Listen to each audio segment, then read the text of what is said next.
کہ بہت سارے ایسے مسلمان ہیں بالخصوص نئی نسل جن کو اس معاملے میں کچھ بھی معلوم نہیں ہے کہ مرنے کے بعد کیا ہوتا ہے اور موت کیسے آتی ہے۔ لوگوں کو ایک تجسس ہے کیا ہوتا ہے، پھر صحیح سمت میں معلومات نہ ہونے کی وجہ سے غلط سلط باتیں پتہ چلتی ہے تو لوگ غلط عقیدہ بنا لیتے ہیں۔ تو اب یہ خیال آتا ہے کہ سیریز وائز جو ہے قسطوں میں ہر ہفتے جب فقیر کی حاضری رہے گی ہم اسی عنوان پر گفتگو کریں گے تاکہ ایک ہمارا عقیدہ مضبوط اور پختہ ہو کہ موت کیسے آتی ہے اور مرنے کے بعد کیا ہوتا ہے۔ پہلی بات جو چونکہ آج کی ہماری یہ پہلی محفل ہے اس عنوان پر، تو پہلے ہم اس پر گفتگو کریں گے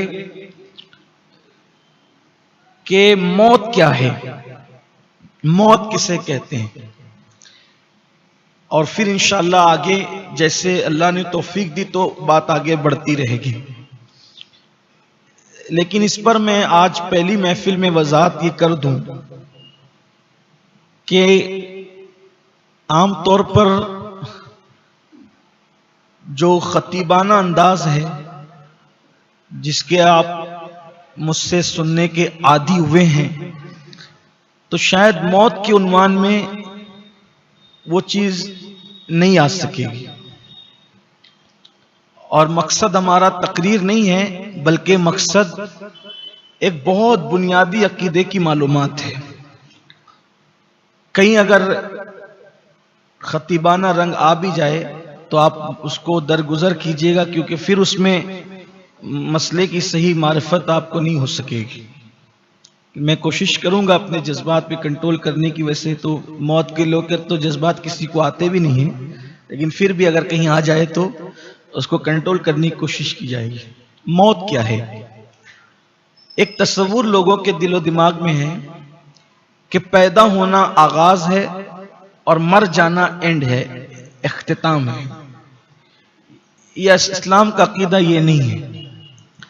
نہ پیدائش ہمارا آغاز ہے اور نہ مر جانا ہمارا اختتام ہے۔ پیدا ہونا بھی ہمارے سفر کا ایک حصہ ہے اور مر جانا بھی ہمارے سفر کا ایک حصہ ہے۔ ایسے تو صوفیہ نے جو ہے ہماری پیدائش کا، ہمارے آغاز کا تذکرہ کیا ہے کہ ہم پہلے علم الہی میں تھے۔ اس پر کوئی گفتگو ہم نہیں کریں گے کیونکہ یہ اتنا مشکل عنوان ہے کہ اس پر ہمیں جانا بھی نہیں ہے، کیونکہ بچے ہیں، نوجوان ہیں، علمی معیار سب کا یکساں نہیں ہے۔ علم الہی کی بحث اگر آپ کو سننی ہو تو آپ کبھی کسی خاص محفل میں بیٹھے سوال کریں تو اس پہ گفتگو ہو جائے گی، لیکن ایک عام بات کہ پہلے ہم علم الہی میں تھے اور علم الہی کے بعد پھر ہم لوگوں کو اللہ تبارک و تعالیٰ نے روحوں کی شکل دی۔ روح اصل چیز ہے انسان کی حیات کے لیے، روح، اور یہ روح جو ہے وہ نور سے بنی ہوئی ہے، اور جب اللہ نے روح کو پیدا کیا تو اللہ نے اس سب تمام روحوں کو روحوں کی دنیا میں رکھا۔ اس روحوں کی دنیا کو عالم ارواح کہتے ہیں۔ عالم مطلب دنیا۔ آپ اکثر شعر سنتے ہیں نا، وہ ہر عالم کی رحمت ہے، مطلب وہ ہر دنیا کی رحمت ہے۔ تو یعنی دنیا ایک ہی نہیں ہے، بہت دنیا ہے، دنیا بہت ہے۔ اگر ابھی دنیا ہی کا تذکرہ ہو تو پھر وہ دنیا ہی دنیا ہے۔ اللہ نے اتنی دنیا بنائی ہے، اس دنیا کی طرح ہزاروں دنیا ہے، اور وہ ساری جو دنیایں ہیں وہ ایک پہاڑ کے اندر بسی ہوئی ہے۔ ساری کائنات اس کو کوہ قاف کہتے ہیں۔ اس کا تذکرہ صوفیہ کے نزدیک آیا ہے۔ اللہ تعالیٰ نے ہوا قاف ہے نا، حروف مقطعات میں ایک سورت کا آغاز ہوتا ہے، سورہ قاف، چھوٹی کاف نہیں، بڑی قاف، قاف، تو اس سے مراد کوہ قاف، ایک پہاڑ ہے بہت بڑا، اور اسی پہاڑ میں جا کر کے ساری دنیا کی جو وہ رگیں ہیں، پوری دنیا، اور ایک فرشتہ اس کو لے کر کے تھامے ہوئے ہیں۔ جب کہیں پر زلزلہ لانا ہوتا ہے تو وہ جو زمین کی نس ہے اس کو وہ ہلکی سی حرکت دیتا ہے تو زلزلہ آتا ہے۔ حضرت خواجہ عثمان ہارونی کہتے ہیں کہ میرے پیر و مرشد خواجہ شریف زندنی نے مجھے ان تمام عالم کی سیر کروائی، اور غریب نواز کو خواجہ عثمان ہارونی نے وہ 18,000 عالم اپنی 2 انگلیوں کے درمیان دکھائے۔ یہ مشہور بات ہے، وہ ایک کرامت کے باب میں سے، تو بڑی کائنات کوئی چھوٹی موٹی نہیں، اور اس کائنات جیسی ہزاروں کائنات ہیں۔ تو عالم ارواح میں اللہ نے روحوں کو رکھا، روحوں کی دنیا ہے وہ، بلکہ اس دنیا میں ابھی بھی روحیں ہیں جو جسم میں نہیں آئی ہے، وہ تو ہے نا روحیں عالم ارواح میں۔ پھر اللہ تعالیٰ نے وہ روحوں کو جمع فرمایا، گویا کہ روحوں کی ایک مجلس ہوئی، روحوں کا ایک اجتماع ہوا۔ ابھی انسان نہیں بنا، جسم نہیں بنا۔ یہ جو عناصر اربع ہے نا، عناصر اربع کسے کہتے ہیں؟ 4 عناصر، آگ، پانی، ہوا اور مٹی، 4 چیزوں سے ہمارا جسم بنا ہوا ہے۔ تو ابھی یہ عالم اجسام جس کو کہتے ہیں، یعنی جسم کی دنیا میں ابھی روح نہیں آئی تھی، تو اللہ نے روحوں کا اجتماع کیا، اور جب روحوں کا اجتماع کیا تو سب لوگ، جیسے آپ لوگ سمجھانے کے لیے جیسے بیٹھے ہیں نا، ایسے سب کھڑے تھے روحوں کی دنیا میں، اور روح کی دنیا میں، عالم ارواح میں جس کی جس سے محبت تھی، دنیا میں بھی اس کی اس سے محبت ہوگی، اور جس کی جس سے نفرت تھی، اختلاف تھا، تو دنیا میں بھی آ کے وہ لڑیں گے۔ یعنی اس کا مطلب کہیں ہم رہ چکے، اپنا وقت کہیں گزار چکے ہیں، محبتوں کا بھی اور گویا کے نفرتوں کا بھی۔ پھر دنیا میں جس نے جس کو پہچانا تھا، یعنی عالم ارواح میں، روح کی دنیا میں جس نے جس کو پہچانا تھا، وہ یہاں ایک دوسرے سے ملیں گے، پہچانیں گے، اور عالم ارواح میں جو جس سے انجانا تھا وہ اس دنیا میں بھی انجانا ہی رہے گا۔ یہ ہے عالم روح، روح کی دنیا ایسی ہے۔ اب پھر اسی میں اللہ تعالیٰ نے پوچھا، الست بربکم، کیا میں تمہارا رب نہیں ہوں؟ تو وہ یہ مشہور بات ہے، آپ اس کو بار بار سنے ہیں۔ تو سب سے پہلے روح مصطفیٰ جان رحمت نے کہا تھا، بلا، بے شک تو ہمارا رب ہے، اور حضور علیہ السلام سے سن کر تمام روحوں نے کہا تھا، بے شک تو ہمارا رب ہے۔ اب کچھ روحیں تو دنیا میں آ کر کے اس کو یاد رکھا، کلمہ پڑھا اور اللہ کو رب مانتے ہیں، کچھ روحیں اس کو بھول گئی۔ اب بھول گئی تو وہ گویا کہ وہ لوگ کفر کی طرف چلے گئے، کافر ہو گئے۔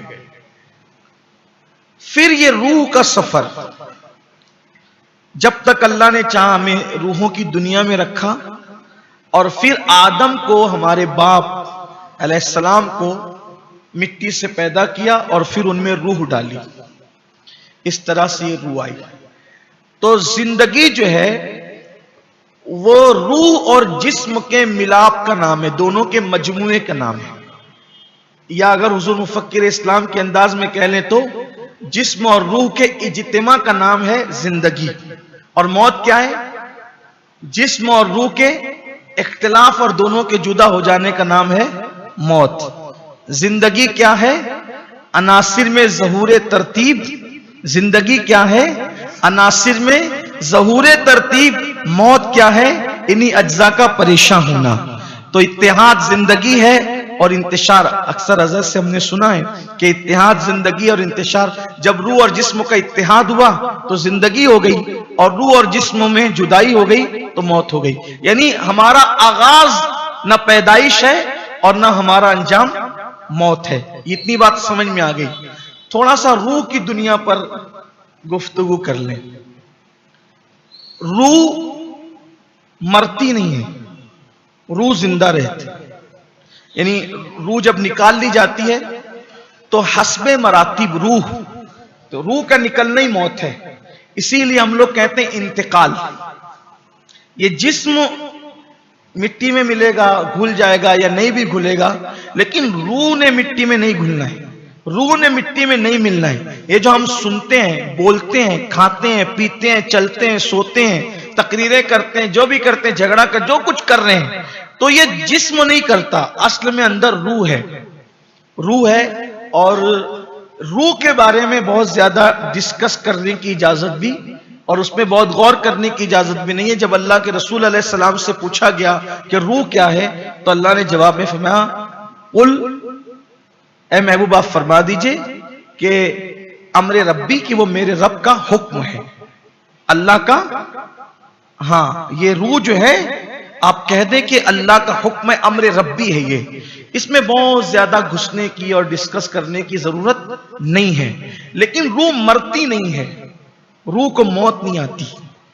روح نکلتی ہے اور نکلنے کے بعد حسب مراتب کسی کی روح اعلیٰ علیین میں پہنچتی ہے.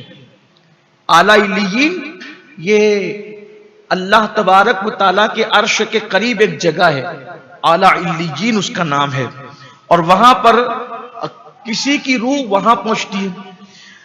بعض مومنوں کی روحیں مکۃ المکرمہ میں چاہے زمزم پر، یعنی زمزم کے کنویں کے پاس ہوتی ہے، بعض کی مقام ابراہیم اور کعبے کے درمیان مرتبے کے اعتبار سے، بعض کی روحیں جنت میں ہوتی ہے، اور بعض کی روحیں قبر پہ بھی ہوتی، الگ الگ اس کی وہ ہیں. اور روح نکلنے کے بعد جسم سے اس کا تعلق ختم نہیں ہو جاتا بلکہ اس کا تعلق قائم رہتا ہے. تو اسی لیے ہمارے ہاں اہل سنت کا یہ عقیدہ ہے کہ اگر اللہ ثواب بھی دے گا تو اس کا مزہ جسم اور روح دونوں کو اٹھانا ہوگا، یعنی اس کا لطف دونوں اٹھائیں گے. اور اگر اللہ عذاب بھی دے گا تو اس کا عذاب کا جو اس کی تکلیف ہے وہ جسم کو بھی ملے گی اور روح کو بھی ملے گی، دونوں پر ہوگا. یعنی صرف روح پر عذاب نہیں ہوگا اور صرف جسم پر بھی عذاب نہیں ہوگا، بلکہ اجر ملنا ہے دونوں کو اور سزا بھی ملنا ہے دونوں کو، کیونکہ دونوں نے کیا ہے. بھئی کیا تو دونوں نے. اب آپ کہیں گے کہ دونوں نے کیسے کیا؟ تو جسم تو مجبور تھا، تو وہ بالکل ایسے ہی ہے کہ لنگڑا جو ہے وہ جا تو سکتا نہیں تھا آم چوری کرنے کے لیے، اندھا آم دیکھ نہیں سکتا تھا، ایسے ہی تھا نا، اندھا دیکھ نہیں سکتا تھا، لنگڑا چل نہیں سکتا تھا. تو ہوا کیا؟ ہوا یہ کہ اندھا لنگڑے کو اپنے کندھے پہ بٹھا لیا اور اس کے بعد اندھا اس کو لے چلا، اور پھر آم چوری کس نے کیا؟ کس نے کیا؟ لنگڑے نے کیا. لنگڑا راستہ دکھا رہا تھا، کندھے پہ بیٹھ کے جا رہا تھا، اندھا چل رہا تھا، لے جا رہا تھا. جب آم چوری ہوا تو مجرم کون ہوا؟ دونوں ہوئے. اگر اندھا نہ لے جاتا تو لنگڑے نے آم تک پہنچنا کب تھا؟ یہی بات ہے نا آسان زبان میں. تو ایسے ہی اگر صرف روح ہوتی، اگر صرف روح ہوتی تو اس نے زنا کب کرنا تھا؟ روح کے پاس تو زنا کا کوئی آلہ ہی نہیں تھا نا. اگر صرف روح ہوتی تو اس نے چوری کب کرنا تھا؟ اس کے پاس تو چوری کرنے کوئی آلہ ہی نہیں تھا نا. تو اس گویا کے سمجھانے کے لیے اس وجود کو، روح کو جسم نے اسباب فراہم کیے اور روح نے کیا، اور روح کے حکم پر جسم عمل کرتا رہا.